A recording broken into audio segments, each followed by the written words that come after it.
Welcome to the Raising the Bar podcast, where we storytell excellence in Queensland property. I'm your host, Joanne Sourris from Empire Legal.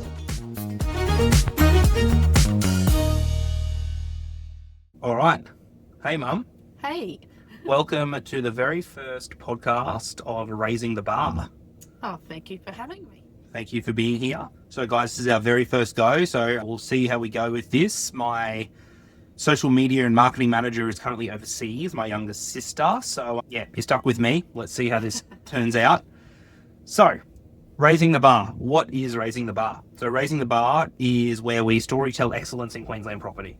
And I think you're pretty excellent when it comes to all things. Oh, thank you.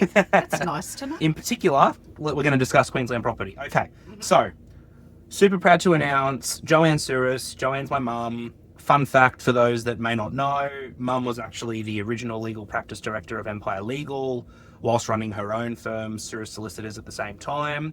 Yeah, Mum was steering the ship for Empire for the first 2 years, pretty much, for Abby and I, until I was able to get my principal certificate.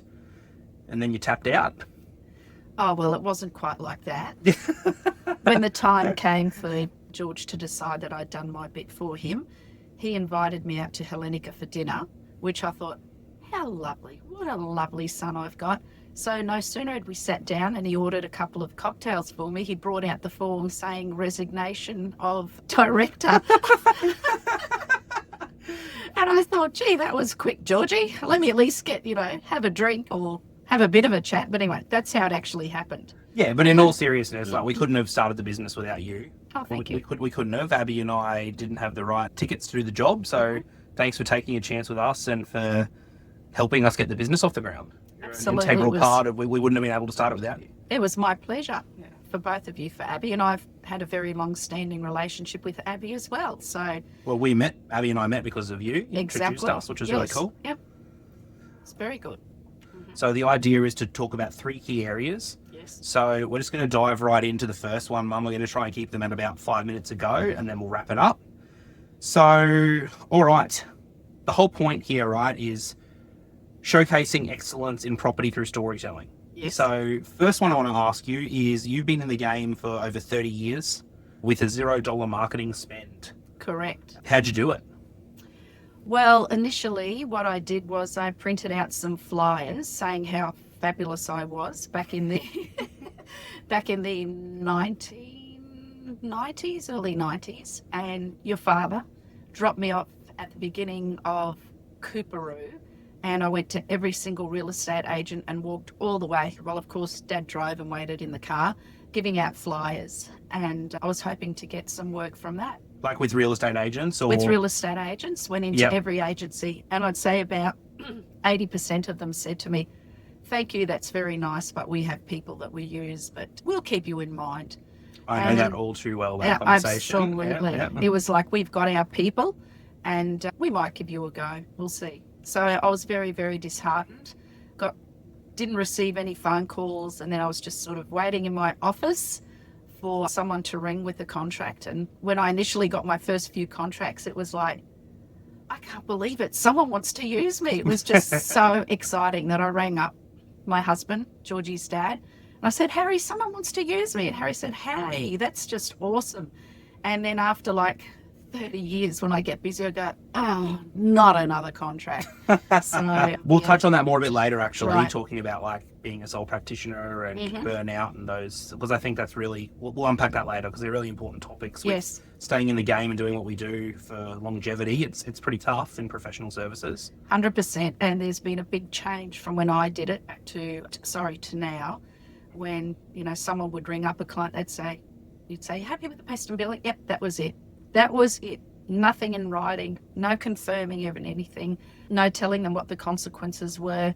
No written correspondence, nothing. No written instructions. We didn't have email. We had nothing. Everything was done by post. So it was basically a gentleman's handshake to say, yep, we're happy with that, and then continue on. And that was how it was. That's like Law Society was okay with that. That was just normal behaviour.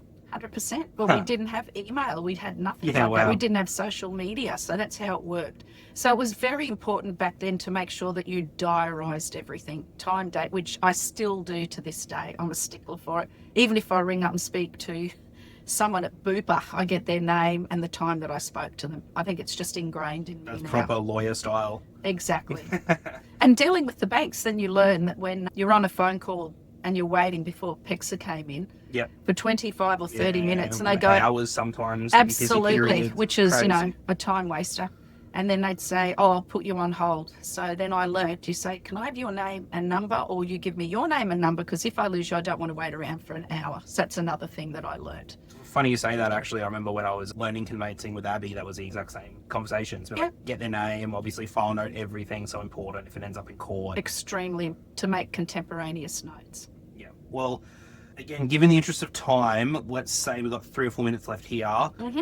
$0 marketing, surviving in the industry, which is pretty cutthroat. There's so many conveyancers and property lawyers around. Yes. Without spending any marketing. I mean, it's a super unique strategy, I think, compared to how we do business. We're pretty big on socials and YouTube and trying to build our brand. Mm-hmm. How'd you do it? Like, I recall as a kid, you were dealing with the Remax out in the Bayside a fair bit, a lot with Narelle Gill, Yes. who's since retired. But yeah, I remember that name popping up a lot when I was a kid listening to you do it. Yes. Well, I have to say big shout out to Narelle Gill. She sent me the first couple of contracts, and we continued that relationship on for many, many years. And she was Did you know her? Like, were you friends with her or anything? Or No, not really. Yeah, okay. No. And she ended up mentoring me, which was absolutely fabulous, because when I was quiet, I used to get quite concerned, and she'd say to me, just enjoy the time when you're not busy, go out and get your hair done, do the things that you can't do, and the people will come. And that's exactly what happened. And through Narelle, it was just word of mouth, and I got quite a few clients, and quite a few other real estate agents used me because they were happy with their clients, gave them a lot of positive feedback. They always got me the solicitor. Yeah, okay. So I guess it probably rings pretty true to, like, similar to how Empire does business, where it is a service-based game in professional services, right? There's obviously it's the cheaper mobs about, and that's, there's a market for that. That's okay. But you've never been the cheapest. Never. My Right. fees were always well above the average that people were charging for professional costs.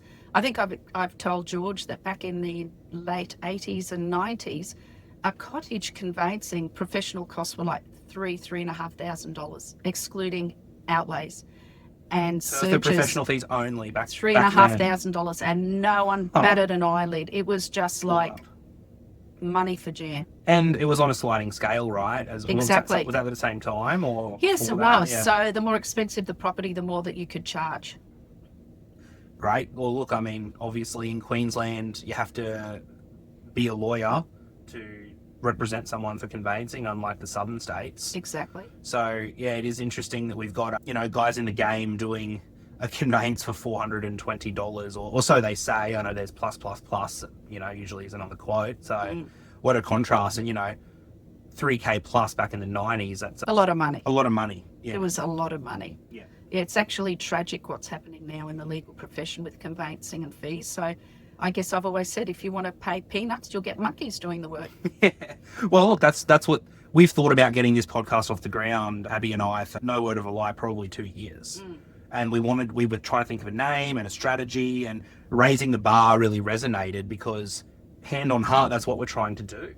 Like, the industry, it's challenging with some of these cheaper guys out there, unqualified people.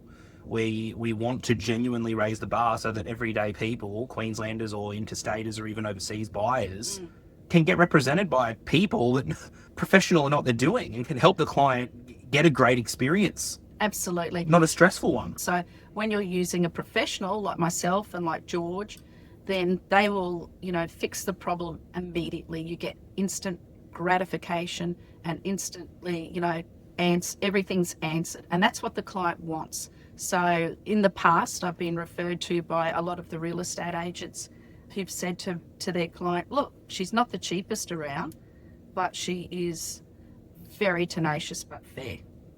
Yeah, and look, I guess on the other side of that same coin, I mean, I know exceptional paralegals. Like in our game, there is exceptional paralegals out there. I think where the gap is maybe inexperienced paralegals that have been thrown in the deep end without relevant training, mentoring.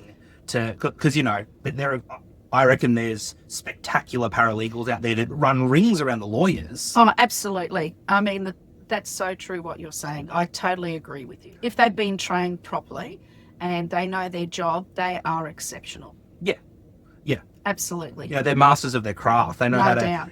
Half the game is having that relationship with the stakeholders, with the agents, the brokers, not only, talking your client off a ledge. Yes. There's a fair bit that goes on to wrangle the conveyance to get through. Oh, 100%. I know that occasionally my husband's been in the office and he said to me, "You're treating your clients like they're children." And I said, "Well, look, Harry," I said, "they're first home buyers. It's very scary for them. So I have to take them by the hand." And I always say to them, any questions are not stupid questions. Feel free to call me. However, silly you think the question is, it's not. I'm here to look after you from the beginning to the end to make this a positive experience for you to buy your home, which is one of the most expensive purchases you will usually make. the most Expensive purchase, that you'll make in your lifetime. Well, that probably feeds in well to tying up this first part of the podcast. So $0 spend for marketing.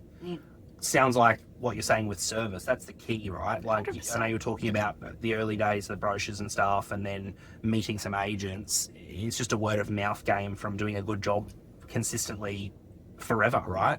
True. Communication is the key thing. So when an issue arises on a file, you don't do the old ostrich and bury your head in the sand. Even if you know that you've stuffed up, you got to pay the piper and get it out of your life immediately. Come clean. Rip off the Band-Aid. Yeah. A client wants to hear the truth. They don't want to hear you beating around the bush. So, but as I said, communication is paramount. Same Very with the important. agents and stuff, right? Like these Yes. agents, these guys are the glue that holds the deals together. Yes. So it's best if they're on board and they can jump in and fix a problem. They play a very important role as well. Yeah.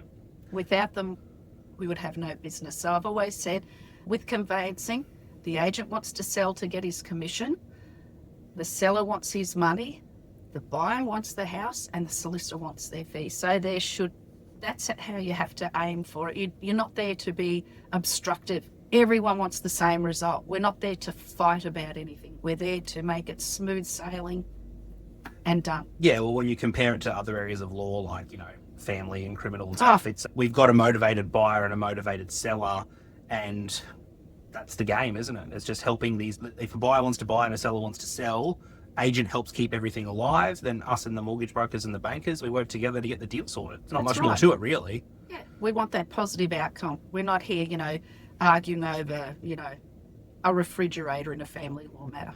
Well, shout out to all the real estate agents out there. I know you guys get a hard rap a lot of the time. It's a tough game what you guys are doing, knocking on doors and convincing people to sell their houses. And getting knocked back all the time. Yeah, getting rejected. All right, let's push on, Mum. Yes. So I've got a question for you. Your colleagues would say you're a dinosaur. How would you respond? A dinosaur when it comes to tech, I guess. We're just laughing. George comes into my office, not as bad as I used to be, and there would be a pile of files just around me with all the paper, and there'd be this little head peeking over. "Oh, hey, George, how you going?" He's like, "Mum, what are you doing? You got to save this to the iCloud or whatever it is." So when I first got email, it was just so scary. And I remember one day I said to George, "How do I copy and paste this?" I had to copy paste something. He just went, like in 3 seconds, and there you go. "Do you know how to do that?" I go, No, I don't. He goes, "Right, I've got to go now." And I remember, I think it took me 1.5 hours, and in the end, I was like frustrated and in tears, how to attach a document. And when I did You can do it now, though. You've adapted. So proud of myself. Yeah. So yes, a dinosaur in a lot of ways, but keeping up with the times as well. Hey, adapt or die, right? That's it. I think it's Don't wanna going be back to what you were talking about with no written instructions and advices. That's wild. I think that's how the game was. It's come a long way. A long way. Yeah. Yeah. You handled that well. All right, next question. All right, so doing it alone. Tips for current practitioners or anyone considering taking the plunge. Okay, so when I started my practice, I think Georgie was about two, so it was in the early 1990s. It was a big leap. It was very scary. I was probably one of the first solicitors to do this. Okay, discipline is key. You have to be disciplined. You have to head down, butt up, and just do your work. So I think being disciplined is very, very important. Yep. Also, you have to forge relationships with other solicitors so that if you've got an issue, you know that you're 99.9% correct with what the outcome is or what you should be doing. But it's always nice to have a backup that you can ring somebody and say, hey, George, this is the situation. This is what I'm thinking. What do you think? Yep, 100% you're correct. So you know you are, but you just need that. Oh, it's a lonely game for a sole practitioner. I actually reflect all the time going, you know, how do you do it? Like, I'm lucky I've got Abby. Abby's got a wealth of experience, wealth of knowledge. We've got senior lawyers. You know, we bump heads in a room. You know, we all sort of sit in a room and go, this is the situation. What's the risk to the client? How can we make sure, you know, all the stakeholders remain happy, we can get the deal done? And sometimes there's 4 or 5 people in a room discussing scenarios, whereas, you know, you're on your own. I wouldn't want to be in your shoes, personally. It's not the game I'd want to play. Well, it was difficult, but then, as I said, you get a network. You'll get 2 or 3 solicitors that you can rely on. They will ring you, ask you questions, and that's how you get through. Yeah. And then I guess another thing that I have seen for, you know, obviously you had a home office pretty much from as early as I can remember. Yes. Working from home, you were you were early to the game. Yes. You think about COVID and flexible working. I mean, you were doing that back in the early 90s, like, you know, dropping us to soccer, dropping us to school, hot meals on the table, all from home. Like, that was before its time, right? It wasn't common. No, absolutely not. Yeah. Like I said, I was one of the first. I remember that we eventually had 3 children. So I had George, Nick and Madison, and they would be at home. And I'd say, now, Mummy has to talk to some very important people so Mummy can make money and we can eat. I go, so you have to behave yourself. Don't fight. Don't be naughty. Yes, Mummy, George would go, being the ringleader. The minute I got on the phone, they'd be fighting. They'd get in the pantry and they'd be getting the chips and the chocolates, and George would be teasing me from a distance going, look what I'm going to, where they go, I'm going to kill you. And I check the phone. Oh, yes. There is an easement on the property, yes.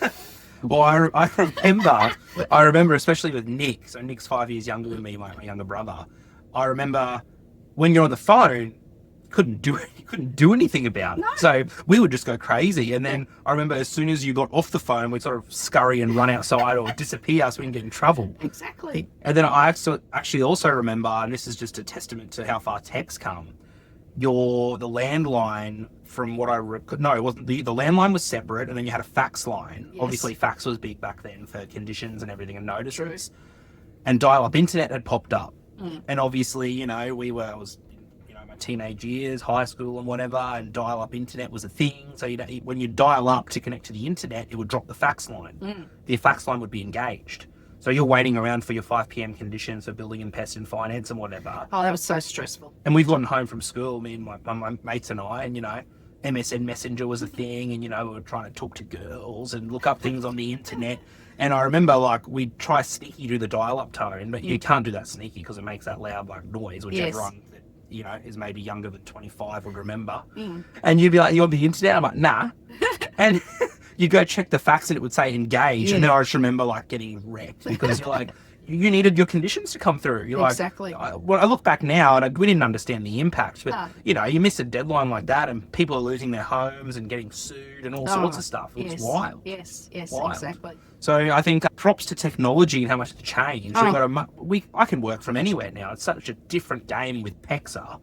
Even our office, you know, we chose our office in Spring Hill strategically to be close to the city. We could work in the suburbs now, no problem. We don't even need to go in the city anymore. Oh, absolutely. Like, I can go out and have a coffee, you know, with girlfriends, and I've got my emails on my phone. It's just amazing, the technology now. You know, sometimes we'll see you at Carindale 10 a.m, right? Know where to find you. There's a few coffee shops that you frequent. Yeah. But even back then, I remember when I was pregnant with George, and I would put him in the pram and go up to the city to do the settlements in the settlement rooms there, and people go, oh, are you having a baby? I go, yes. It just wasn't the done thing for a professional back then to be, you know, expecting. And I used to bribe George. I go, now, Georgie, if you sit in a pram and you're a good boy, I'll get you a chocolate milkshake and twisties. You go, okay, Mum. So then go up to the table and you'd be doing your settlement, you know, making sure the checks were correct. And George is rolling around on the floor under the coffee table. And I remember he'd always come out be covered in cobwebs because it was so dusty. But yeah, they were the good old days. But he was a good boy. He did listen. Thank you. You were a very good boy. Well, I even recall now, like, you know, back in the days when Abby and I started, Abby would stay at the base and she'd do all the emails and the phone calls. And I'd run to the bank, get the checks. We were in the valley at that stage. And then I'd literally go 25 minutes on foot up to the city, do all the settlements, running around. It was so hot, and it was just a whirlwind. We'd go from settlement to settlement. SAI Global was like a zoo. Yes. 100 people in there all screaming at each other. And now we think we're so lucky, like even the grad lawyers that are coming through our firm, just they don't even understand what it was like. It was wild how settlements used to be. You just, be there and they go, Sourris Solicitors, Empire Legal, everybody here, banks here, yep, and you do it. And if someone was running late, it was like, oh my God, I have to be somewhere else in 15 minutes. And then you get a phone call and they go, oh, we're going to leave. Oh, we have to reschedule at 5 o'clock, but it's 3. No, then you'd have to hang around for 2 hours. Yeah, and you'd make friends with all the settlement agents as well, saying, please stay here, please come back. Exactly. At 4 o'clock or this won't settle. Yep, 100%. All right, so I've checked your Instagram bio. It says part-time lawyer, part-time chicken enthusiast. What's going on here? Well, I love my hens. I love my chickens. Mum's got chickens at Carindale, guys. Yes. And she's got a chicken coop, had it since we were kids. That's right. Yeah. So we've had the chicken coop about 33, 34 years. So love my chickens. They got great personalities. And George used to paint the chickens' toenails with yes, fake you did. News, fake true, news. true. Fake news. True. Never happened. And he was very good at hypnotising them as well. Again, fake news. No idea what she's talking true. about. Yeah, that's true. That is on my bio. But we were lucky, having animals in the backyard and stuff. I mean, I know it's a bit beyond the scope of this podcast, but I'd love to see in the future, say 30, 40 years in the future, if you've got grass in your backyard, I think you're going to be rich. The way what's happening with Brisbane and, property. Well, I was born and raised in the country, so I've always loved animals. I'm a big fan of, having pets, and the kids always had pets. I remember when George was at kindy, you had to take show and tell, and people were taking, cats and dogs. And we took out two of our chickens there, and the kids at kindy were amazed. They were going, chickens, yes, what do? They lay eggs. Those poor chickens were so stressed out. I remember that when I came to pick them up, they were sitting on the toilet bowl in the kids' toilets. They were just hanging on for dear life. And the kindy. At the kindy. And, because everyone's going, oh, Chucky, and they're pulling them and playing and prodding them with them. And then we put them in the car, in the cardboard box, and George is stroking the chicken. It was like 2:30 in the afternoon. They were so stressed out that they actually laid their eggs in the box, whereas usually they've laid by 9:30. Yeah, well, a bit of a different environment. Yes. No, you had a great life. We had a big block of land there, and you grew up with a lot of pets and doing a lot of things that kids, don't get to do today, looking at all the animals. Yeah, well, one of my cousins, they've just bought a block or a house down in Bondi. And that's on 98 square metres. They're crazy. No yard there. No. Well, we're on 1,000 square metres and we're still there. Yeah, so look, I guess we'll look back in time and maybe listen to this and go, man, grass in the backyard. Yes. I mean, all these subdivisions we're seeing here, most people are opting for a little plunge pool and a patio area, and most people don't have grass anymore with these new builds, unless they're on a big block. Yes, it is. All right, last question to wrap this up, because they're going to kick us out of the room pretty soon. Mm-hmm. The evolution of the female lawyer. Yes. It's probably a pretty long topic, but just to summarise your journey, I mean, at Empire, off the top of my head, we're like 90% female. Mm. Like our leadership team, apart from myself, is female. Almost all of our file handlers, except for one, all female assistants, administration. We're a female-heavy team. Yes. I guess that's probably a contrast from you being, a lawyer in the 80s? Is that when you started? I graduated in 1985, so I started law school in 1980. There were not very many females doing law back then. But even from school, right? You said you came out of Balmoral State High. Yes. In like Bulimba area there. Yes. So when I started my law degree, I think, probably 90% of the students there were either from girls' grammar, boys' grammar, or churchy. So the majority were all private school kids. Yeah. So we sort of didn't fit in for probably the first year. So we just had friends that were like from the state high schools. We hung around together. So that's how it was back then. I remember when I graduated and I had to ring up one of the big law firms in the city, and one of the senior partners I had to speak to. And when they put me through, I said, "Hi, Joanne Sourris. You just ring up in relation to this matter."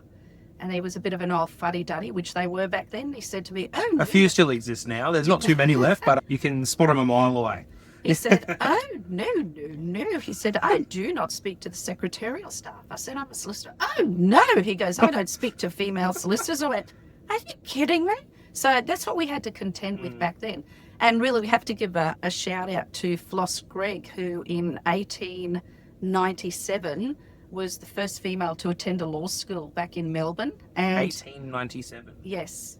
And it was illegal. She wasn't supposed to be there. Huh. All the male students, colleagues said, "No, you can't be here." And then after 12 months, they actually said to her, "You know what? We'll pass a motion that, yes, you can be here and study law." And then Pioneering the way, eh?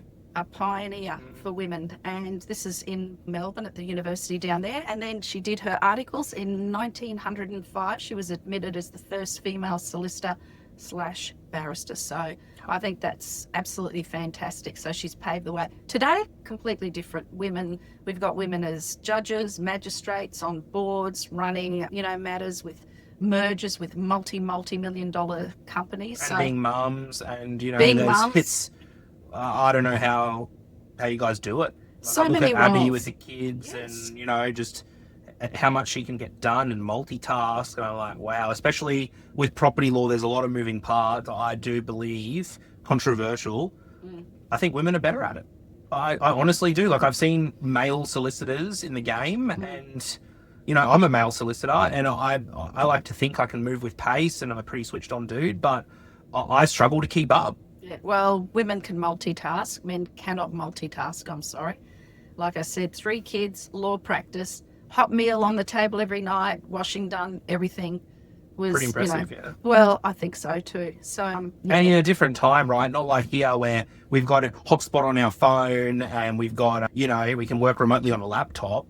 You guys had to be at your desk. We can just be wherever. Yeah, that's so true. Yeah, it's very different. Yeah, we've come a long, long way. But I remember you telling me a story. Let's not name any names. I don't even know if they're practicing anymore. But you said, like, back in the day, sometimes to go get all your documents signed, like, your principal wouldn't even be in the office. He'd be, like, down at the public bar or whatever, Yes. like having a beer. And yeah, it was expected that you just have to go to the pub. So what, to get advice or to sign documents or what? Well, I can remember one story. I'm not going to tell you which firm it was that I worked for. And the young girl, she was the one that used to go around doing the mail and getting checks signed. So one of the solicitors sent her down to the local tavern to get the documents signed by the principal, and he was not in a good place. But anyway, she got the docs signed, came back and told her mother, and the next morning the mother came down to the law firm and absolutely rinsed him, and then she quit the next day. So yeah. Yeah, well, I reckon if I was down at the pub putting some beers away, signing all these legal documents, I'd probably end up on Channel 9. Yeah, probably. These days, with the old camera phones, as Yeah. they used to be called. Yeah, like Oh. it landed some hot water, I reckon. Maybe have capacity problems, the C word that no one wants to hear in our game. Oh, I've got some really good stories, but I can't repeat them on air. What happened to me? I could have made a lot of money from suing a particular Extortion. principal. Oh, 100%. Yep. But I guess we've seen huge movement with females, especially in the legal industry. I'd say it was predominantly a male-heavy industry, right? Like, now, I've got no idea with percentages, but there are female lawyers everywhere. Oh, absolutely. And those old fuddy-duddies you're talking of, they're few and far between now. Yes. Yeah. We've come a long, long, long way. Yeah, which is great. All right, well, on that note, Mm-hmm. why the heck are all of your files the size of encyclopedias? Like, I've seen your desk. I would say you're killing the planet. Yeah. This is your chance to clear your name. I'm a dinosaur. True or false? You print the emails that come in and you put them on the file. Yes, you still I do that? Yes. Why? I don't In know. case the mainframe fails. Probably. Probably. that's just the way I am. It's hard to change. I just think just to be double safe, I better print them and put them on the file in case something happens. Thanks for raising that, George. Well, we're here, we're here to stir the pot a little bit. I mean, great. you've reacted pretty well to the questions, to be fair. Yeah, thanks. But look, I guess a true testament to your career, and look, not here to jinx anything, let's knock on a bit of wood, but you've never had a claim against you in, 30-something years. Well, there you go. So the process works. And all right, if you killed a couple of trees, whatever, at least you did a good job for your clients. Yeah, that's true. Yeah. At least I can shred the files after 7 years and put them in the nesting box for the chickens to There you go, the great circle of life. Exactly, recycling. All right, so we're going to try and ask a unique question at the end of every podcast. So I guess we're here to raise the bar after all. So we're going to call it like a golden nugget. So I guess one piece of advice, I know I've put you on the spot here, but everyone's going to be in this same boat. When you just think about, it doesn't have to be necessarily about conveyancing or property law or whatever, maybe just business in general or just life. What's like just one piece of advice that's maybe sticking out to you, or that's one of the first things that's come to you that you'd like to share with the audience? Be true to yourself and believe in what you can do, and then just small steps at a time and you will get there. And be surrounded by positive people who can help you achieve your journey, because I don't think anyone can do it on their own. They need support. And if you've got a good support network, yes, I did work on my own, but I had great support from my husband, who encouraged me to open up my own law firm. I said, I can't do that. He goes, yes, you can. And then, in a time when no one was doing that. When no one was doing that. it Was different. Yeah, absolutely. And just good support and 100% believe in yourself. And I think, you can do anything you want when you put your mind to it. A mate of mine, Dan Burke, shout out to Dan Burke, he said years ago, you engineer the life you want. Yes. I mean, you obviously wanted to be home raise your family, have the kids, do all that stuff, have your chickens. Yes.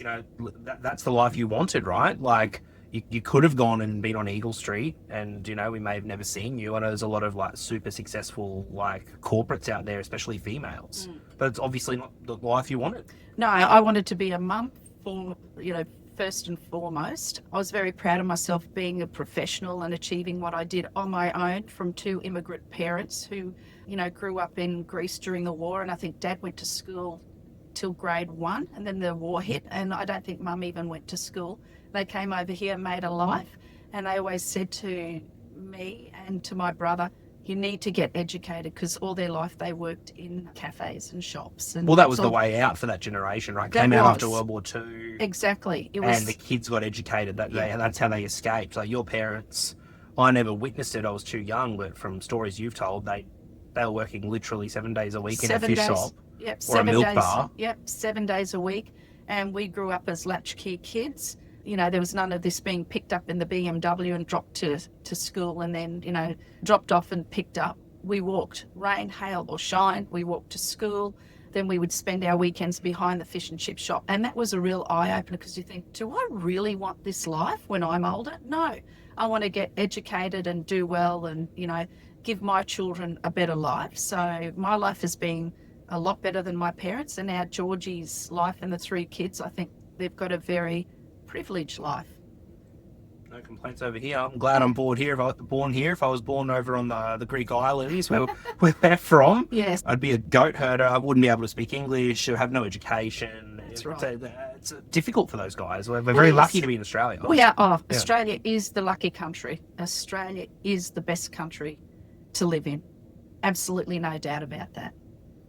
So one foot in front of the other, that was the theme of, I guess, one of your golden nuggets there, the Rome wasn't built in a day type thing. Yeah. I guess that does ring true. That rings real true to me. Like those nights when we started, Abby and I, we didn't even have an office. Yeah. I remember just staying up till the middle of the night, every night. Yes. For years.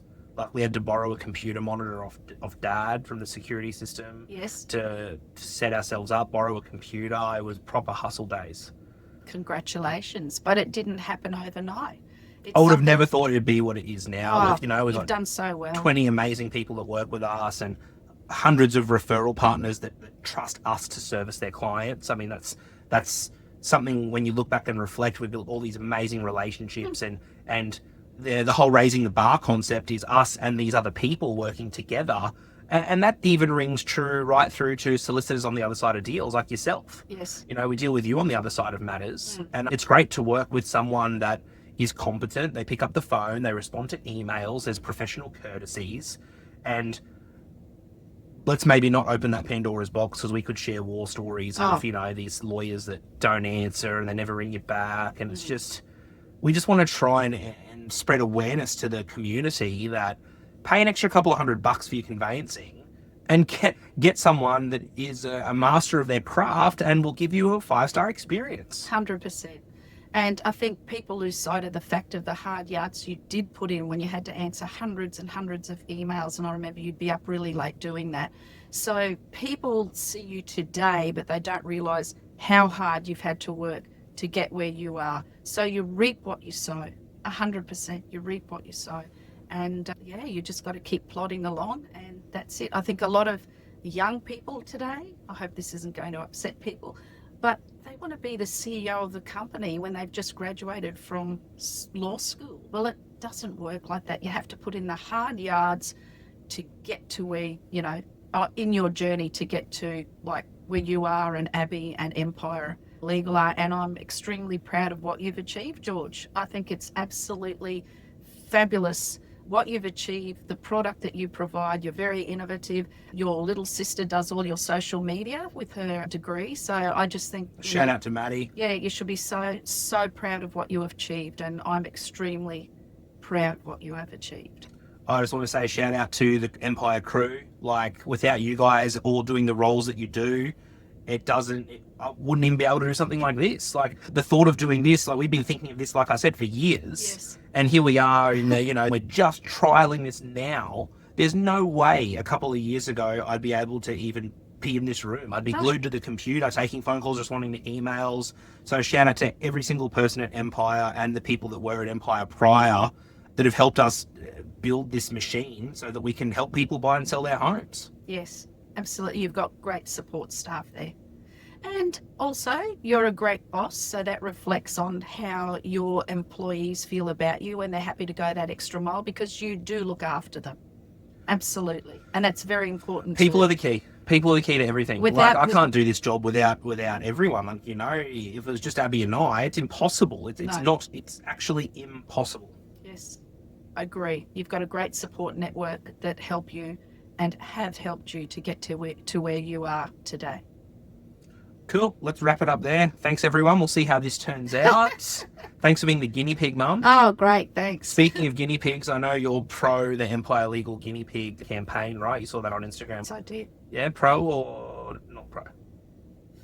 Oh, well, guinea pigs really smell. So you have to make sure you change their bedding all the time, and they breed like rabbits. So...